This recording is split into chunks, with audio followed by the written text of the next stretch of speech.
Mbolo et bienvenue dans notre émission. Aujourd'hui, je viens t'encourager, je viens te demander de ne pas avoir peur, Dieu est grand. Plus le temps passe, plus nous approchons des élections et plus nous entendons des théories de tout genre. Il y en a qui prédisent la destruction totale, le chaos, la mort. Mais ce soir, aujourd'hui, ce matin, selon le moment que tu regardes cette vidéo, je viens te dire Dieu est grand, le Seigneur est avec nous et tout sera fait selon sa volonté. Toute chose concourt au bien de ceux qui aiment l'Éternel. N'aie pas peur. Qu'est-ce qui te fait peur? Tu as peur de perdre tes biens éphémères.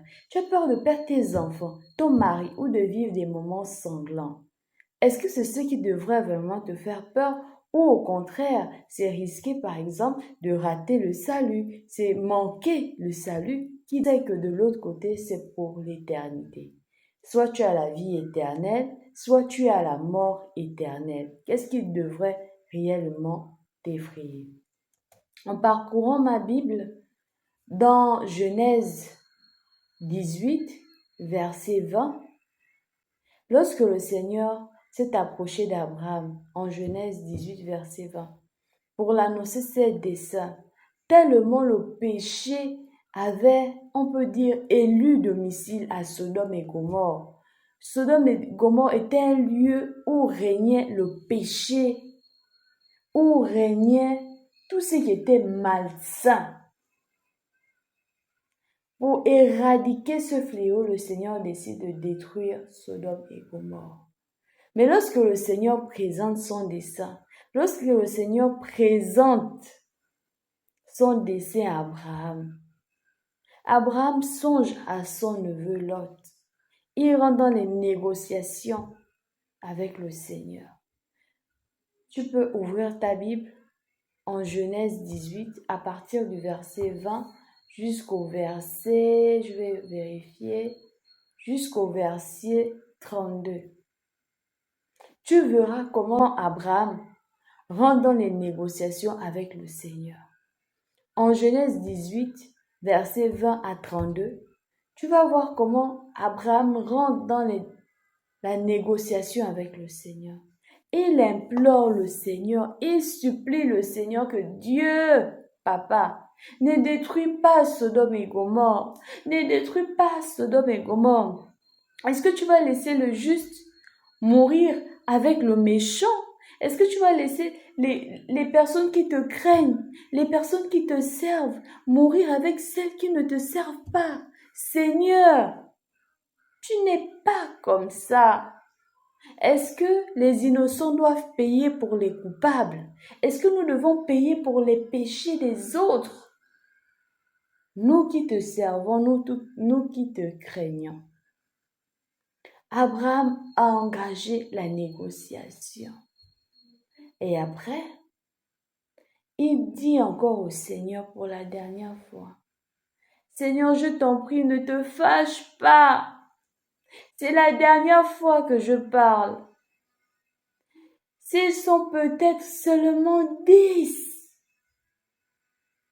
est-ce que tu vas détruire la ville, Seigneur? S'ils sont seulement 10, s'il y a seulement 10 justes, est-ce que tu vas détruire Sodome et Gomorrhe?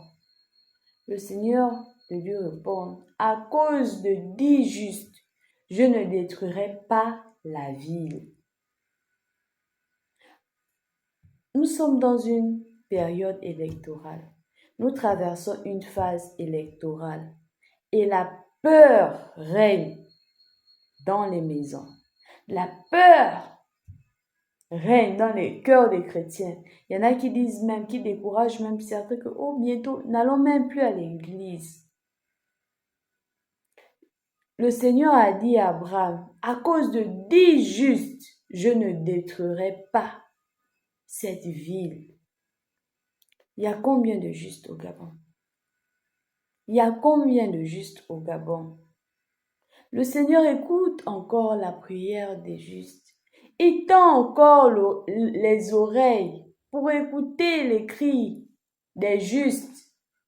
Il ne fera pas mourir l'innocent avec le coupable à cause des justes qui sont au Gabon, à cause des personnes qui craignent le Seigneur, à cause des personnes qui craignent le Seigneur ne détruira pas le Gabon. Ne rentrons pas dans la peur, ne nous laissons pas avoir par la théorie de la peur, par les personnes qui crient, le Gabon va être détruit. Ces élections-là, vraiment, fléchissons les genoux, que tous les chrétiens, que toutes les personnes qui craignent le Seigneur Dieu, fléchissent les genoux, que toutes les personnes qui reconnaissent Dieu, qui reconnaissent qu'il y a un Dieu sur cette terre, fléchissent le genou, rentrent en prière, jeûnent, prient devant la face du Seigneur. Que toutes les personnes qui reconnaissent qu'il y a un Dieu sur cette terre, s'agenouillent, supplient le Seigneur, prie, crie auprès du Seigneur pour qu'il préserve notre pays. Que tu sois Gabonais ou étranger ou si le Gabon brûle, tu seras aussi dans ces flammes. Là-bas, ne choisis pas que ça c'est un Gabonais, ça c'est un étranger. Si tu connais qu'il y a un Dieu sur cette terre, rentre dans ta chambre, supplie le Seigneur qu'il épargne le Gabon. N'aie pas peur, mon frère, n'aie pas peur, ma sœur. Fortifie-toi et prends courage, le Seigneur est avec nous. Le Seigneur écoute nos cris. Ne rentre pas dans la théorie de la peur, ne rentre pas dans la distraction, mais prie le Seigneur. Amen.